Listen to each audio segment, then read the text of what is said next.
Ladies and gentlemen, friends, colleagues and listeners, here we are again, another weekend show. And we're actually recording here now on a Saturday. And I'm so pleased that we've got our overseas correspondent, the Asian correspondent, and resident diplomat in Malaysia. And he's actually wearing a kurta because of Onam. And for anybody who doesn't know what that is, it's a harvest festival.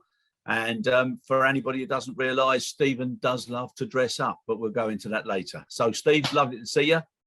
Really nice to be back again. And I've been travelling this week rather than you, so a bit of an unusual week. Vanakkam, Chris. Nice to be here. Yes, today is Onam. It's a Malayali festival celebrated by the Kerala people. It basically is harvest festival. So yeah, I'm in my kurta today, which actually I tend to roll out during Deepavali or Onam and similar type festivals. But so a nice vegetarian lunch was had today that we gave praise and thanks to the farmers for all of the work that they do all year, keeping us Brilliant. Well stocked. I have to say, some more well stocked than others. Yes. Yes. I have a few kilos to lose when I can, as soon as I can. But my wife reminded me today, Chris, that actually, she said, darling, you've not eaten so much. I said, well, I'm full. I said, well, yeah, well, I see I'm fat. I've got the stomach to get rid of. And she said, no, darling, your stomach has got nothing to do with food. It's got everything to do with beer. So that was me told. That was me told. Anyway, yes, here I am in Malaysia. We made a prediction last week, I think, did we not? That, we did indeed. So how did that set of wise words come out? I was just waiting for you to ask, Chris. I was sort of just hanging on there. It played out exactly as suspected or predicted. We predicted on Saturday during the show that the government would fall, and it would be within a very short period of time. And the government of Malaysia indeed fell on Monday. We had no government until yesterday. So we lasted just short of five full days without a government. And one incredible thing happened whilst there was no government. So I'm beginning to like this idea of not having a government. The Belgians lasted for 18 months, Chris, without a government, and seemed to manage it with improved employment, lower unemployment, higher GDP per capita. Things seem to be going pretty well for the Belgians for those 18 months. We managed to get restaurants in Malaysia announced on Thursday evening at 8 p.m. that they'll be opening on Friday evening. So guess where my wife and I were last night for the first time in 5 months since we've been to a Malaysian restaurant and eaten outside. We went out for dinner. So the announcement was made Thursday at 8 o'clock. At 8:10, I had made a booking. And last night we went out with two friends and had a fabulous meal at Joe Loco, which is our resident favorite Caribbean restaurant, Trinidadian restaurant, which is fabulous. And of course, we were back home by 9:55 p.m. before the 10 p.m. curfew kicks in, which is when COVID obviously comes out to get us all. So we were back home by 10 o'clock. But it was great to see that the civil servants had some balls whilst there's no ministers in place and made such a decision. So good on the civil servant that made that call, because now it's very difficult to claw back from that, you know. And how are things set? I mean, you know, what else has changed? Well, we've got big numbers protests are still today. terrible. So numbers are rising. 23,000 cases yesterday. We have big protests today. The government has shut down the transit system and the train stations today in the inner city Kuala Lumpur. That's to prohibit or stop the insurgents, as I'm calling them, the insurgents moving around and making their voices heard.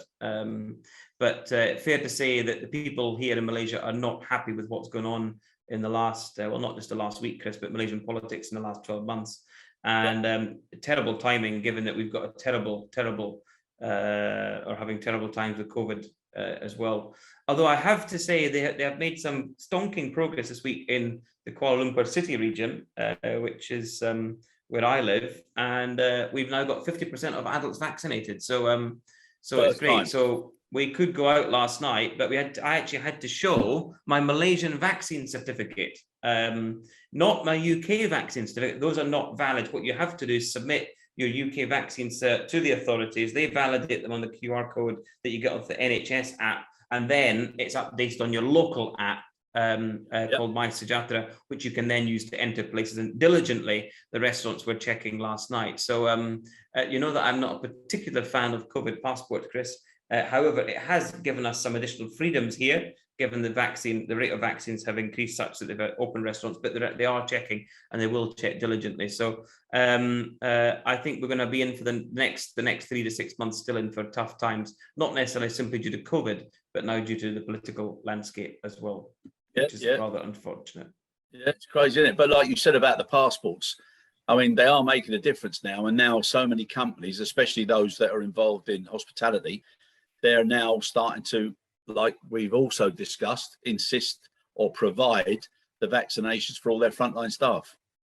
So you've got Malaysian Air, you've got lots of others, because Steve, and especially now in the cabin crews and the cockpit crews, downline, you know, how long do they keep them? How many extra crews do they send out? All these things. And it just is so disruptive. So the only answer is get them all vaccinated.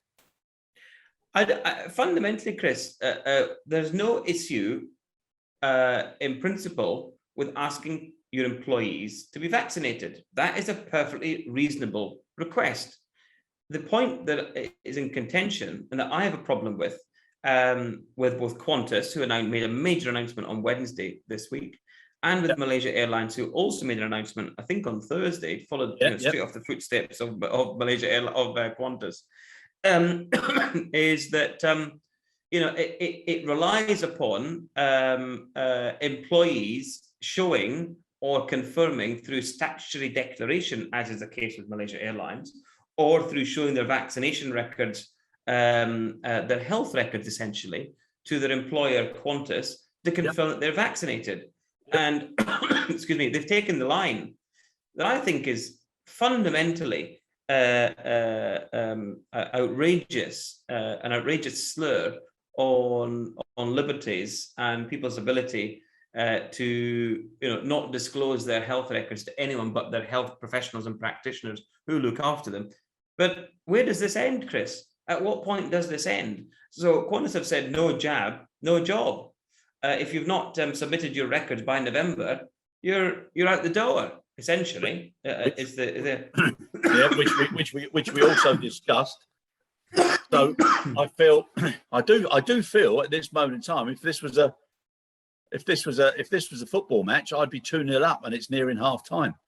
But what you said there, I agree with you with regards to divulging your entire health record. But as far as jab or job, I don't think there's a problem with that. But Chris, we've had influenza forever. Nobody's ever asked your employees to get vaccinated against the flu. In fact, we only asked the extremely vulnerable to get vaccinated against the flu, because it's such a bloody effort, and it comes at great expense to the NHS and others, I'm assuming, to get these people vaccinated. So if it's okay to fly around without a Hep A or Hep B vaccination as cabin crew, when you're potentially in environments where you're asked to be first responder or first aid to customers, I accept people will contend this and say, yeah, but Stephen, this is an airborne virus. It's very different. It's very different. Yes, so is influenza, but we'd never ask you to be vaccinated against that. So I fundamentally, Chris, have a problem with, I don't have a problem with countries saying for entry, passengers require vaccinations. That's fine. That's at a state level. I do have a problem with going about my daily life having to disclose my vaccination status, as I did last night. But I did it, and I followed the rules. The key thing here is keep your mouth shut, follow the rules, and get on with it, which I would never contend with the people that are asking it. That's not fair. That's not them. They are not rule makers. They are rule takers, just like you and I, as good citizens of the world. So don't challenge the people that are asking you for it. Is the second point. But really, fundamentally, Chris, I think where does the buck stop? If we can now say to people, if you do not get vaccinated, and by the way, I will push everything. I was having a heated debate yesterday with somebody about vaccination. Get the bloody vaccine, you moron! Right? I mean, that was how this sort of was moving. Stop listening to all this crap and bollocks that you listen to online, and you got obviously spend far too much time reading shite online that allows you to have very ill-informed opinions about this. Yep. So I will do everything I possibly can, Chris, as a good citizen, as a good person, Chris. I do feel that we are good people and we should do the right thing, and good people should lead and do the right thing. We should follow. But to say that if you don't get vaccinated, that you've got no job, I find that pretty distasteful. So where does it stop? Restaurants, care homes, hospitals, taxi drivers, Grab drivers, Uber drivers, air crew, pilots, ground staff. How's Qantas going to manage the ground staff? Well, will they say that Menzies and Swissport must do it? Well, guess what? In Europe, it is illegal to do that. It is fundamentally not legal to ask that your employees to be vaccinated or they don't get a job.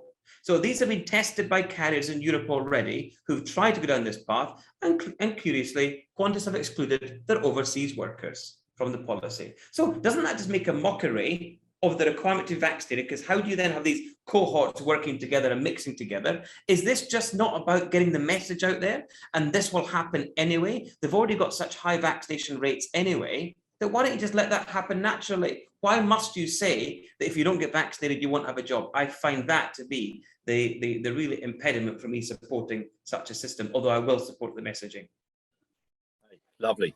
Now, my take on it, which is obviously slightly different, is that if something is affecting business and it's affecting everything as much as this damn pandemic and this COVID is, I don't see a problem with telling people you've got to be vaccinated. One of the reasons being is what you just said, is about this mistruths and all this rubbish and bullshit that's on social media.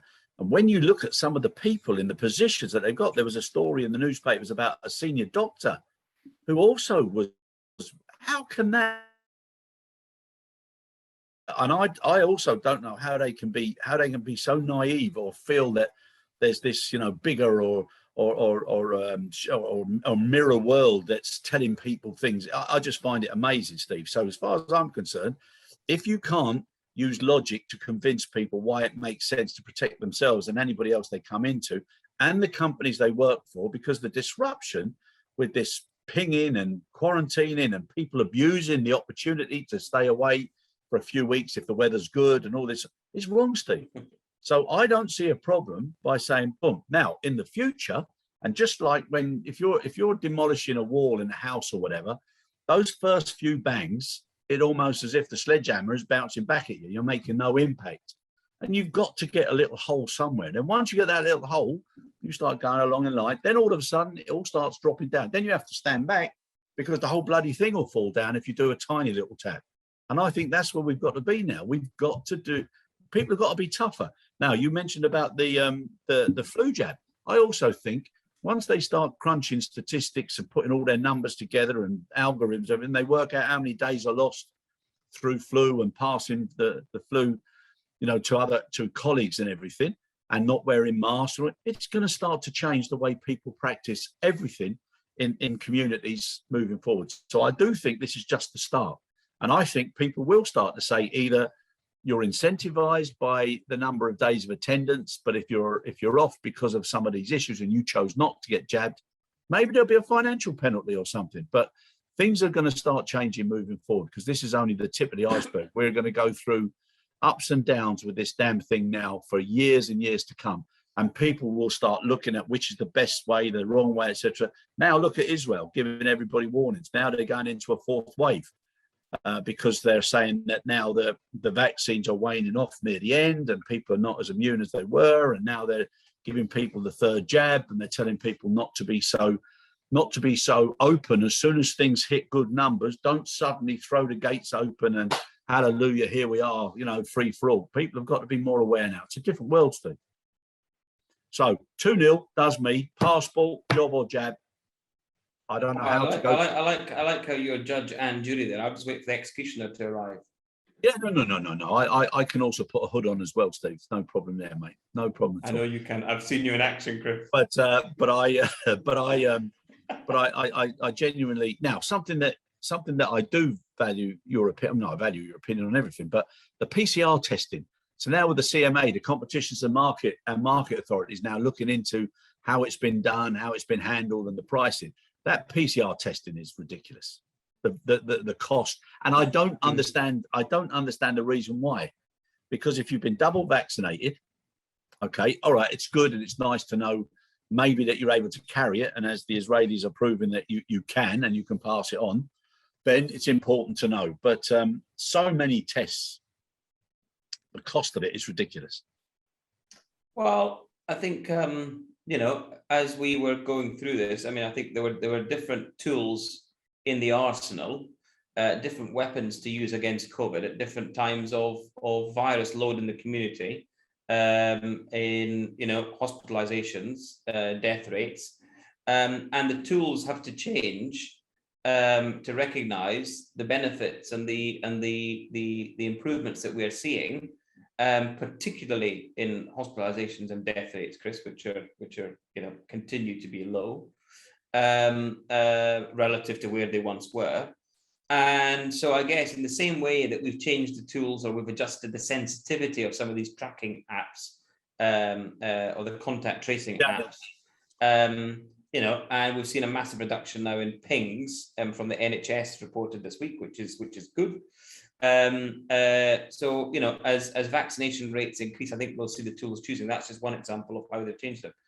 I think, for example, I mean, the PCR test. I had this debate more than 12 months ago. I knew nothing about PCR tests. I knew nothing about. Still know very little, by the way, technically, but I know the function of the test. But last April and May, when these were still, first coming out, we had lots of debates with health bodies and client airlines, government bodies. If you remember, Chris, we had some jointly. And the point was that the PCR was always seen as the kind of the gold standard, Yep. And there was a view from some very pragmatic health professionals, not from me, but views that were shared across industry. And in places like the UK Parliament and trade bodies and industry bodies, that actually the PCR was only yes, it was the gold standard. One, it took time, it's a normal processing time, 24 hours, and secondly, it was bloody expensive. The benefit of the PCR, of course, was if you had a positive PCR test, it meant that you could get the genetic sequencing from the PCR test that was very valuable at that time to the Department of Health and the responders, or those coordinating the response, to understand the types of genetic sequencing in the community, and therefore sequence them down to one type of virus, or whether it was the alpha or the beta or now delta and all these different strains, the Kent strain, you remember, Chris, last year? Yeah. So that's very helpful. However, for Joe Bloggs, who is asymptomatic, it's always been the case that industry has always preferred the use of a simple antigen test that is very cheap, that can be done at home. I must confess, I don't particularly like doing it myself, but I have done a few of them now. I prefer personally to go to a clinic and get it done, but that's just my personal choice. It can be done at home, but I'd rather a professional sticks them up my nose than me myself. It might end up in my what little grey matter is there. As some doctor did to you once, I seem to recollect. Oh my God, worst experience I've ever had in my life. But you can do them at home. I mean, PCR can be done at home, but it's going to be sent to lab. But the great thing with antigen is it's normally less than 20 or 30 euros a pop. And it's very fast. You get a result within 30 minutes. And the false positives are more common than the false negatives. I mean, the specificity is higher than sensitivity. So that in turn means that if you got a positive, you then immediately go for a PCR test. If the PCR test is returned as negative, because the PCR test has a higher accuracy or higher specificity than the antigen, then you're good to go. Yeah. However, if it comes back positive, then of course you must self-isolate and you continue to be asymptomatic. So industry has always said, look, let's use antigen as the de facto standard to open up travel. In fact, we've all got them. I've got boxes of them. I've probably got some down here somewhere in my study. Yeah, because at one stage we've been sent these bloody things in the NHS every week. They were expecting me to do a test every week. I said I wasn't doing a bloody test if I was feeling fine. And some idiots might have done, but that was up to them. But I certainly didn't. I didn't believe that was good use of the NHS funds or or my time, or damaging my what little grey matter is potentially protected by my within my brain stem.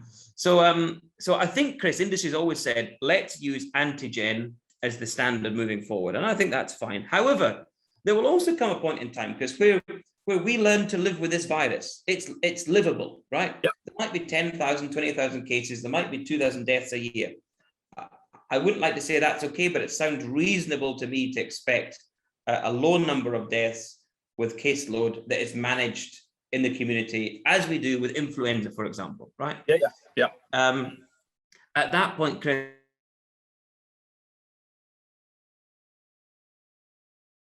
in which case they can be part of the toolkit again, the arsenal of tools that you could have either at home, or preferably we might see a GP again. We might be able to go and see a GP. Chance to be a fine thing. You can't get in for bloody months.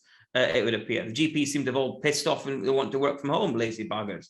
So as part of the diagnostics, I would expect the test to remain there. But if we get vaccine levels to above 80% in the community, surely that's enough to stop this nonsense asymptomatic testing before travel, and you just allow people to get on with it. But it will rely on a cohesive response from the majority of countries, and having similar levels of controls. Yep. That doesn't mean similar levels of vaccine, because if you remember, look at places like sub-Saharan Africa, where life expectancy is far below the average death from COVID.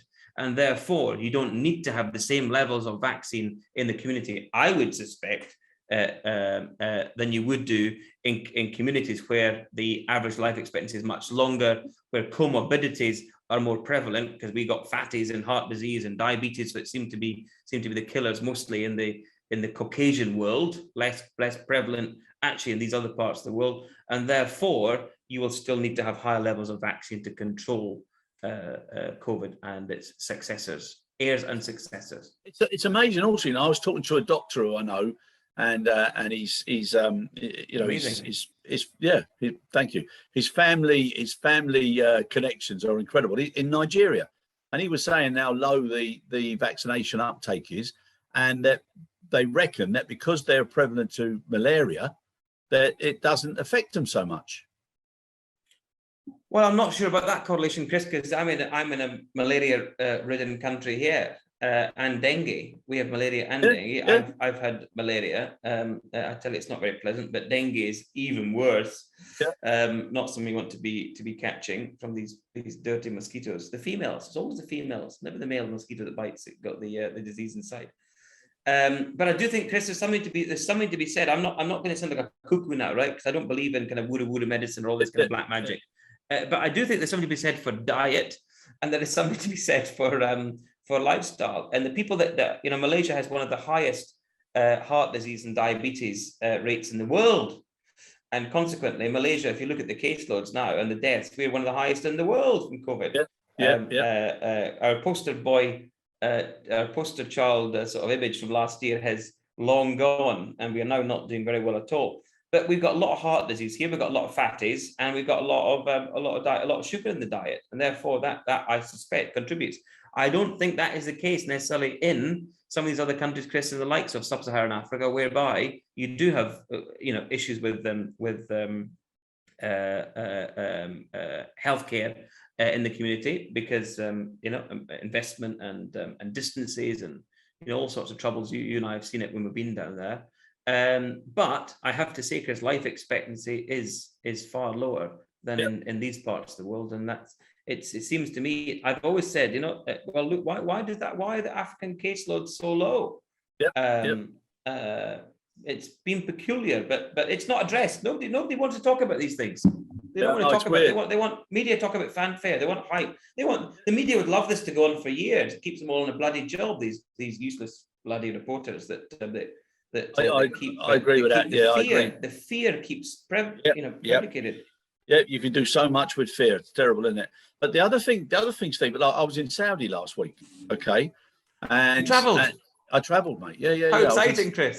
It was actually. It was good. Yeah, it was good. And I got to say, it's been a while since you was last March. Spain, I guess you came back. Spain. Yeah, but I mean Saudi for but Saudi for a long time. Yeah, but I got to say, Saudi Airlines, fantastic. The staff, incredible. Even though they're all suited up and everything, but they were absolutely superb.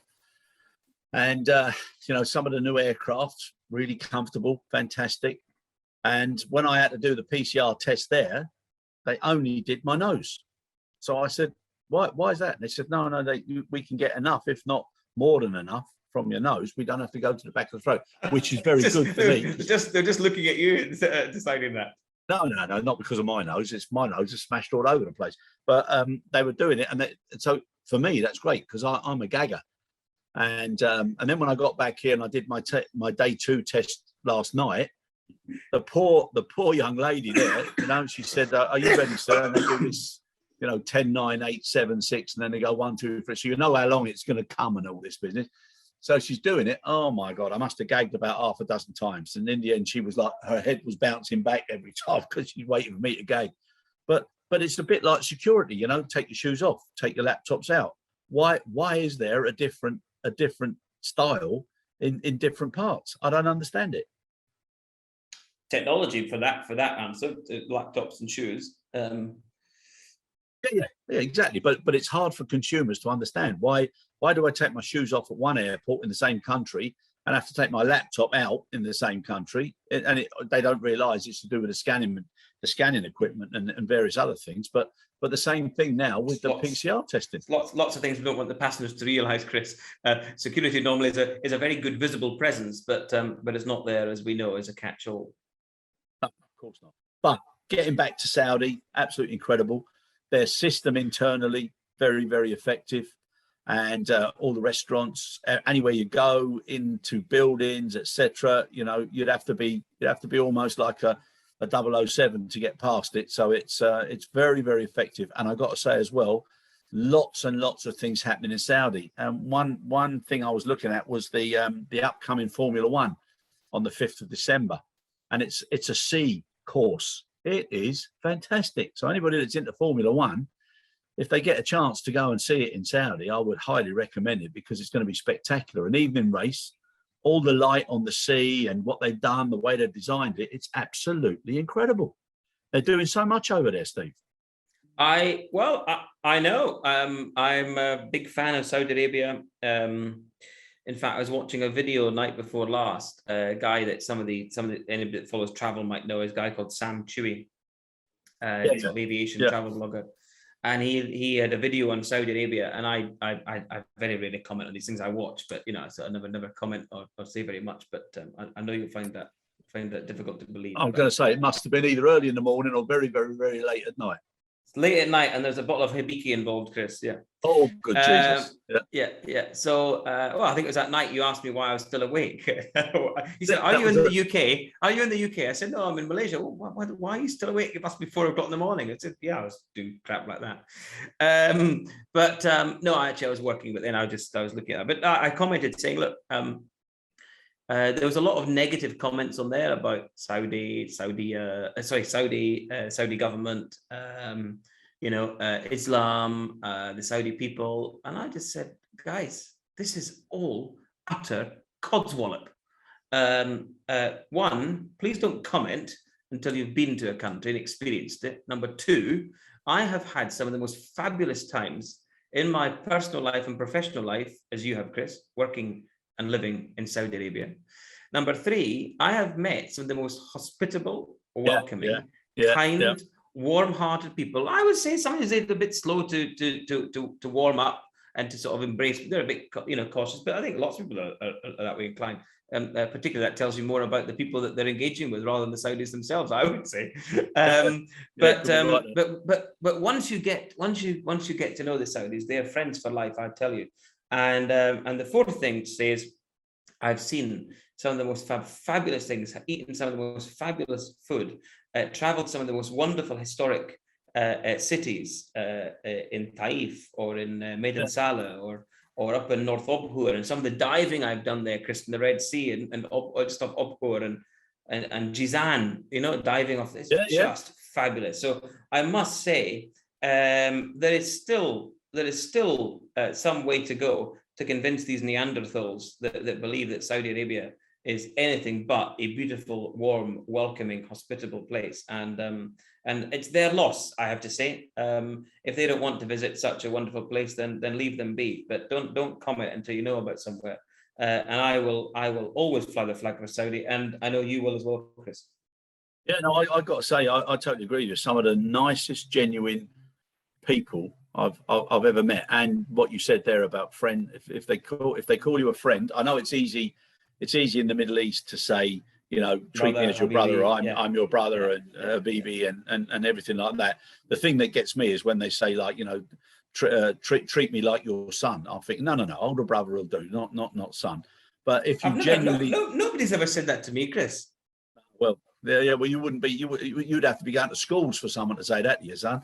But I just found this time, having been away for just over a year, that the development and the atmosphere and it was absolutely superb. I was actually so pleased that I got back. You know, it was really was. And how was the aviation market there, Chris? How did you feel? I mean, obviously, domestically.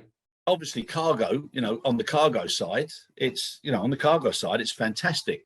But on the handling side, it's not so good, because like so many things have improved. So, in the old days, you made lots and lots of revenues from storage. Well, now the cargo's not staying there long enough. So now by getting better, you're actually making less. So it's a lot more difficult. But the efficiencies, the facilities now, very, very, very modern, very, very effective.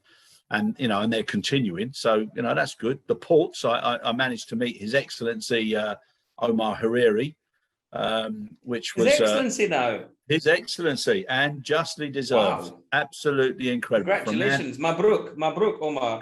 Yeah, exactly. And for a man under 40, he has done, what a tremendous fella he is. Great lad. And I went to see him, and the ports. The ports are doing so well. So. Saudi's got a big future. I think the next 5 to 10 years is really, really going to shape what it does and how much the rest of the world sees of it. Because, up until just recently, Steve, there's not that many people that ever been to Saudi and ever could go to Saudi. So, it's one of these places which will definitely be on people's bucket list to go and see. Yeah, for sure. Yeah, I think it's great. Lots to see and do there. Yeah. So now other green shoots, people are saying things are getting better. You've got Emirates now. They're going to have, I think, it's 73 weekly flights to UK airports. So that's going well. Ryanair expanding 11 new routes, also 4 extra ones from Dublin. So I'm just trying to think of all the people I know in Ireland, whether, that you've got a destination now in Romania, Slovakia, Bulgaria, and you've also got Cardiff. So I'm assuming that's for that must be for the rugby. That's for the rugby. Yeah. But yeah, four new ones there. Jet2 opening up lots of destinations for some winter sun. So people are expecting good things. And then obviously Latvia approving that 90 million euro bailout for Air Baltic, which I think is a good thing. I love the Baltics, having spent a lot of time there. Great place. So, things are starting to look a little bit better. And for anybody listening, that little bit of silence is one of the things that I admire about Mr. Dickson is his multitasking capability. So whilst he was listening to me and winking, he was also taking a business call. So he's probably signed a contract in those few seconds. Well, not quite, Chris. But it was a call from a client in Nigeria. So I'll have to go back to him very shortly. But we did mention last week that Green Africa Airways launched. Yes, first flight. That's great news. So that's the CEO. That's Baba Wande calling. So I'll have to jump off onto that call shortly. So apologies for that. You should still have your ticket. I take it you're going to frame that ticket. My boarding pass for C1. Your boarding pass, one alpha. One alpha. If you ever get a tattoo, that's what you should have. 1A. Well, look, if there's only one of those tattoos, Chris, I'll be fighting with David Ambridge for it. So I think we'll have to toss a coin whether it's 1 alpha or 1 kilo. But dependent on the configuration, I'm okay with. Well, it depends on the airline. I'll have to sort of see where too close to the bathroom, too close to the bar, too close to the shower. reverse, backwards, forward. So it depends on the situation at the time. Oh yeah, so much to consider when you decide what aircraft you want as 1A. It must be so difficult for you, mate. And talking about Dave Ambridge, I always said there was two people that I wanted to have on a podcast. One was Dave Ambridge, and the other one was Rupert Batstone. And I used to joke with them that because they're so honest and direct, it would have to go out after 9 o'clock, or there'd have to be a warning that went with it. The watershed.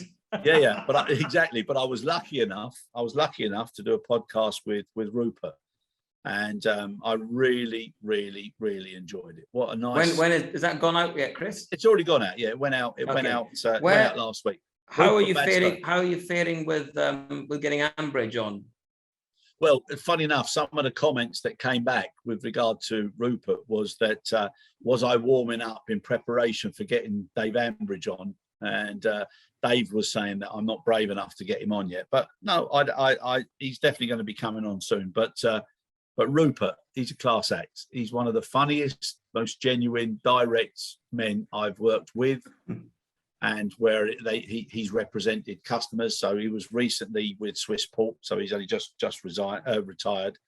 And cracking, really, really good fun, Steve. Very, very direct. I think you'd enjoy it. You should listen to it. So fair play to you, Rupert. And I hope the weather's shining down on you, mate, up there in Scotland. So it was really good. I was so pleased to do it with him. Great stuff. Right, lovely boy. I think we're near the end of our session. There. Yes, we are. Yeah. Work calls. I was supposed to win a call 3 minutes ago. That's why I got that little prompt there. So apologies. Hey, well, there's another week gone, mate. I'll let you go and enjoy the call. Enjoy the week coming. Great. Are you flying anywhere this week coming? At this moment in time, that is tentative, Chris. But one is hoping. So yes, I've got a few piles of visa papers here to complete first, and a couple of passports to get sorted. But all in hand, and I will have more news for that for our listeners next week, because they will no doubt see. Certainly, if you're watching on YouTube, you'll see where I may well be. So watch this space. And also, congratulations on welcoming Jim Butler to the UK. So he's just taken up a new role with Gatwick Airport. So good man, Jim. And Steve, we'll see you next week. Thanks, Chris. Thanks as always.